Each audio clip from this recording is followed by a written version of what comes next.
ಹರ್ ಘರ್ ತಿರಂಗ ಅಭಿಯಾನದ ಅಂಗವಾಗಿ ಮೈಸೂರಿನಲ್ಲಿಂದು ಸಂಸದ ಯದುವೀರ್ ಕೃಷ್ಣದತ್ತ ಚಾಮರಾಜ ಒಡೆಯರ್ ಅವರು ನಗರದಲ್ಲಿರುವ ನಾಲ್ವಡಿ ಕೃಷ್ಣರಾಜ ಒಡೆಯರ್, ಜಯ ಚಾಮರಾಜೇಂದ್ರ ಒಡೆಯರ್, ಮುಮ್ಮಡಿ ಕೃಷ್ಣರಾಜ ಒಡೆಯರ್ ಪ್ರತಿಮೆಗಳನ್ನು ಸ್ವಚ್ಛಗೊಳಿಸಿ ಮಾಲಾರ್ಪಣೆ ಮಾಡಿದರು. ಈ ವೇಳೆ ಬಿಜೆಪಿ ಮುಖಂಡರು ಉಪಸ್ಥಿತರಿದ್ದರು.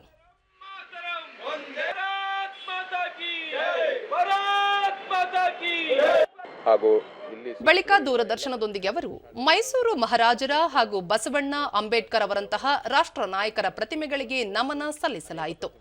ಪ್ರಧಾನಮಂತ್ರಿಗಳ ಹರ್ ಘರ್ ತಿರಂಗ ಅಭಿಯಾನದ ಕರೆಯಂತೆ ಸಾರ್ವಜನಿಕರಲ್ಲಿ ರಾಷ್ಟ್ರಭಕ್ತಿಯ ಜಾಗೃತಿ ಮೂಡಿಸಲಾಗುತ್ತಿದೆ.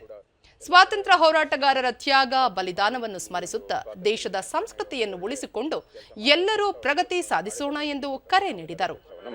ಸ್ವಾತಂತ್ರ್ಯ ಹೋರಾಟಗಾರರ ಒಂದು ತ್ಯಾಗವನ್ನು ನಾವು ಸ್ಮರಣೆ ಮಾಡಬೇಕಾಗಿದೆ. ಅದರ ಜೊತೆಗೆ ನಮ್ಮ ರಾಷ್ಟ್ರ, ದೇಶ ಎಷ್ಟು ಒಳ್ಳೆಯ ಇದು ಬೆಳವಣಿಗೆ ಆಗ್ತಾ ಇದೆ, ಯಾವ ರೀತಿ ಮುಂದುವರಿತಾ ಇದ್ದೀವಿ, ಒಳ್ಳೆಯ ಅಭಿವೃದ್ಧಿ ಆಗ್ತಾ ಇದೆ ಮತ್ತು ನಮ್ಮ ದೇಶದ ಸಂಸ್ಕೃತಿಯನ್ನು ಕೂಡ ಉಳಿಸಿಕೊಂಡು ನಾವು ಮುಂದುವರಿತೀವಿ ಅಂತ ನಮ್ಮ ಪಕ್ಷದ ಒಂದು ನಿಲುವು. ಮೈಸೂರು ನಗರ ಬಿಜೆಪಿ ಅಧ್ಯಕ್ಷ ಎಲ್ ನಾಗೇಂದ್ರ, ಪ್ರಧಾನಿ ನರೇಂದ್ರ ಮೋದಿ ಕರೆ ಅನ್ವಯ ಪ್ರತಿ ಮನೆಗಳಲ್ಲಿ ತ್ರಿವರ್ಣ ಧ್ವಜ ಹಾರಿಸಲು ಮನವಿ ಮಾಡಲಾಗುತ್ತಿದೆ.